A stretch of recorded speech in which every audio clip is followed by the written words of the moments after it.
बिस्मिल्लाहिर्रहमानिर्रहीम। अक़ीमिस्सलात लिदुलूकी शम्सी, नमाज कायम पर, नमाज पढ़। लिदुलूकी शम्सी, सूरज के ढलने से, इला गसाकिल लैली, रात के अंधेरे तक। रात के अंधेरे में इशा की नमाज है, या हम इससे मगरब भी ले लेते हैं, या इससे मुराद सिर्फ़ इशा की नमाज है। और सूरज ढलने से ज़ोहर, असर और मगरब, ये 3 नमाज़ें। और गासाकिल लैल, रात, इशा की नमाज। व कुरान अल फ़जर, और फ़जर की नमाज। यहाँ कुरान पाक से मुराद फ़जर है, कुरान से मुराद फ़जर है, फ़जर की नमाज़ पढ़। इन्ना कुरान अल फ़जर, बेशक फ़जर की नमाज में, कान मशहूदा, बेशक फ़जर की नमाज हाज़िर की हुई है। यानी इससे मुराद यह है कि फ़जर की नमाज में दिन और रात के फ़रिश्ते हाज़िर किए हुए होते हैं। यहाँ मशहूद है, रात और दिन का फ़रिश्ते हाज़िर किए हुए होते हैं, तो ये नमाज़ पढ़ो।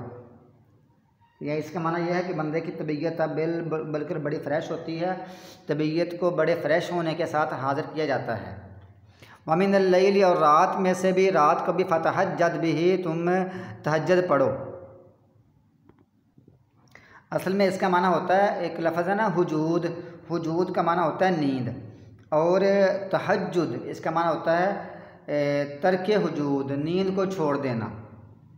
तो इसका माना होगा बेदार रह, बेदार रहने के साथ साथ नमाज पढ़। फ़तहज्जद बिही, बेदार रह, नाफ़िलतन लक, तेरे लिए ज़ायद है, यानी ये तेरे लिए ज़ायद है, इस हाल में कि ये तेरे लिए ज़ायद है, यानी आप ये ज़्यादा काम भी कर सकते हैं। 5 फ़राइज़ तो पढ़ने ही पढ़ने हैं, ये ज़्यादा करना है। बाद लोग समझते हैं कि रसूलुल्लाह सल्लल्लाहु अलैहि वसल्लम के लिए तहज्जुद फ़र्ज़ थी, नहीं, बल्कि सही दलाइल में यही समझ आती है कि आपके लिए एक ज़ायद थी, कि बाकी लोगों को भी यही हुक्म हुआ कि 5 नमाज़ें फ़राइज़ पढ़ें और इसके अलावा कोई ज़्यादा भी पढ़ें।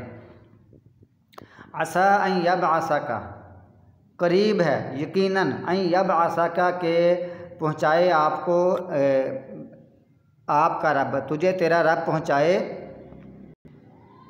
या इसका माना हो सकता है आसा अन यबअसका रब्बुका मक़ामम महमूदा, करीब है, यानी करीब यकीनन आपको आपका रब खड़ा करेगा मक़ामम महमूदा, मक़ाम महमूद में, मक़ाम महमूद पर खड़ा करेगा। और मक़ाम महमूद से मुराद क्या है? जो सबसे बड़ी सिफारिश है, मक़ाम शिफ़ाअत, जहाँ रसूलुल्लाह सल्लल्लाहु अलैहि वसल्लम अपनी उम्मत की सिफारिश करेंगे। और इसके और माने भी हो सकते हैं, एक तो ये है कि अपनी उम्मत के लिए सिफारिश, और दूसरा इसका माना ये होता है कि हिसाब किताब शुरू करने की सिफारिश, और दूसरा ये है कि तीसरा ये भी हो सकता है कि वैसे ही जो बंदा नेक अमल करता है दुनिया में भी उसको इज़्ज़त मिलती है। तो यहाँ रसूलुल्लाह सल्लल्लाहु अलैहि वसल्लम के साथ ख़ास है, और वो ये है कि वो जो मुकाम शिफ़ाअत है, जब रसूलुल्लाह सल्लल्लाहु अलैहि वसल्लम अपनी उम्मत की सिफारिश करेंगे। और वकुर रब्बी, और कहो और कहते रहो, रब्बी, या मेरे रब, अदखिलनी मुदखला सिद्किन, दाखिल कर मुझे बाइज़्ज़त तरीके के साथ, यानी सच्चा दाखिल करना। मुदखल सिद्किन का माना होगा इज़्ज़त के साथ, इज़्ज़त और आबरूमंदाना तरीके के साथ मुझे दाखिल कर। आखरिजनी, और मुझे निकाल, मुखरजा सिद्किन, इज़्ज़त वाले तरीके के साथ, बाइज़्ज़त करके मुझे निकाल। यानी इसके कई माने हो सकते हैं कि जब मुझे जहाँ भी तू दाखिल करे इज़्ज़त के साथ दाखिल कर, जहाँ से भी निकाले इज़्ज़त के साथ निकाल। या अगर इसका माना ये, अगर कब्र में दाखिल करना है तो इज़्ज़त के साथ, कब्र से निकालना है तो इज़्ज़त के साथ, ये सारे माने। वजअलनी, और बना मेरे लिए, मिन लदुनका, अपनी तरफ से, सुल्तानन नसीरा, सुल्तानन ऐसा गलबा, नसीरा जो मददगार हो।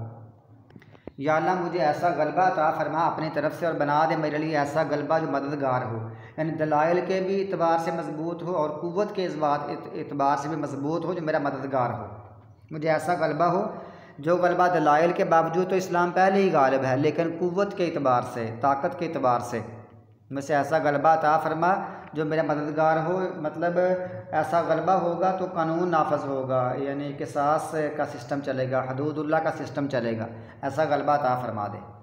वकुल जा अल हक़, और फरमा दो, जा अल हक़ व ज़हक़ल बातिल, हक़ आ गया, व ज़हक़ल बातिल, और बातिल मिट गया।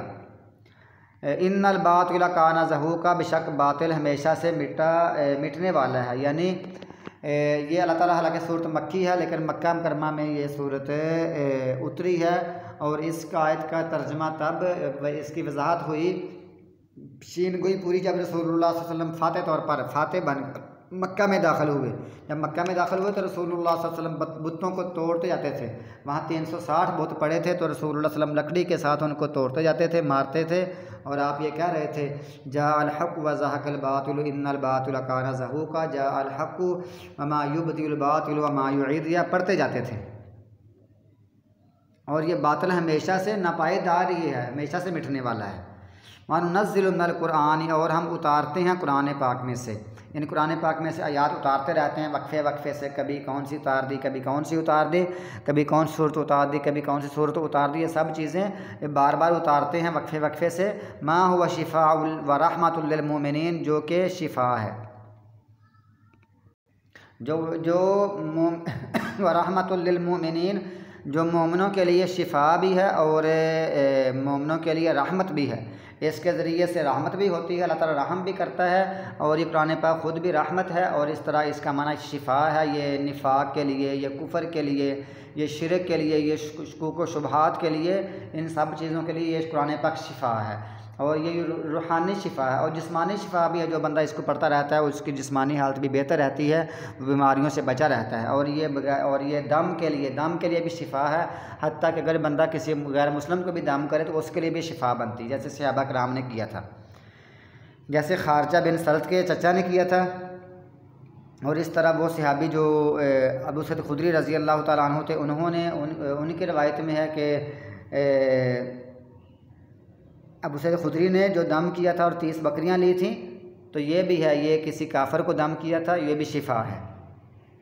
कुरान पाक दम करना शिफ़ा है और इस तरह ये रूहानी बीमारियों के लिए शिफ़ा है। और लेकिन वला यज़ीदु ज़ालिमीन इल्ला खसारा, लेकिन ज़ालिमों को ये घाटे में बढ़ाता है, ज़ालिमों को ये घाटे में बढ़ाता है।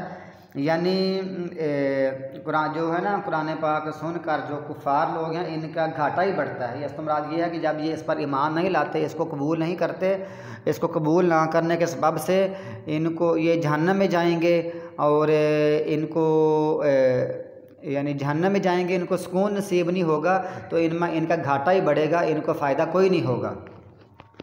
वइज़ा अनअमना, और जब हम इनाम करते हैं इंसान पर, जब हम ऐसे गंदे इंसान पर इनाम करते हैं, आ रज़ा, तो वो मुँह मोड़ लेता है, वना आ भी जानिबिही, और एक जानिब अपना पहलू दूर कर लेता है, बिजान भी अपने पहलू को ना मोड़ लेता है, दूर कर लेता है। और जब हम इंसान पर नेमत करते हैं तो वो मुंह फेर लेता है और अपने पहलू को दूर कर लेता है। वइज़ा मस्सहु शर्रु, और जब उसको कोई मुश्किल पहुंचती है, शर पहुंचता है, तकलीफ़ पहुंचती है, काना या ऊसा, तो वो बहुत नाउमीद हो जाता है। यानी जब इंसान को नहीं बंदे तो मुंह फेरता है, अकड़ता है कि मैंने ये कर दिया, मैंने वो कर दिया, सब मेरी मेहनत की बदौलत है, और वो दीन से दूर निकल जाता है। ये फासिक बंदे की निशानी है। और जब उसको कोई मुसीबत पहुंचती है तो फिर वो मायूस होता है, हो ये क्या बना, अब तो मैं ठीक नहीं हो सकता, अब ये नहीं हो सकता, फलां नहीं हो सकता। अल्लाह फरमाता कुल, कह दो, कुल यामलु अला शाकिलाती, हर कोई अमल करता है अला शाकिलाती ही, अपने तरीके पर, हर कोई अपने तरीके पर अमल कर रहा होता है। फ़रब्बुकुम आलम, पस तुम्हारा रब आलम, ज़्यादा जानने वाला है, बिमन हुआ अहदा सबीला, कौन ज़्यादा रास्ते के एतबार से सीधी राह पर है, कौन ज़्यादा सीधी राह पर है, कौन ज़्यादा सीधी राह पर है रास्ते के एतबार से। तो गोया कि अल्लाह ताला ही जानता है कि सीधी राह पर कौन है। तो इसका माना यह है कि वो जो बंदा कुरान पाक और हदीस पर रसूलुल्लाह सल्लल्लाहु अलैहि वसल्लम के अहकामात के मुताबिक और आपके अमल के मुताबिक अमल करेगा, अल्लाह ताला उसको ज़्यादा जानता है कि यह सीधी राह पर है। और जो बंदा अपनी मर्ज़ी से और अपने जहन से और अपनी मन मर्ज़ी से और अपनी चाहत से और अपनी ख्वाहिशात के मुताबिक, अपनी आरज़ुओं के मुताबिक वो अपने अमल करेगा, तो वो सीधी राह पर नहीं है। वो है वइज़ा मस्सहु शर्रु काना यऊसा, वइज़ा अनअमा अल इंसान यारज़ा भी जानिबिही, वइज़ा मस्सहु शर्रु काना यऊसा। लेकिन जो बंदा सीधी राह पर, उससे ज़्यादा जानता है कि कौन सीधी राह पर है।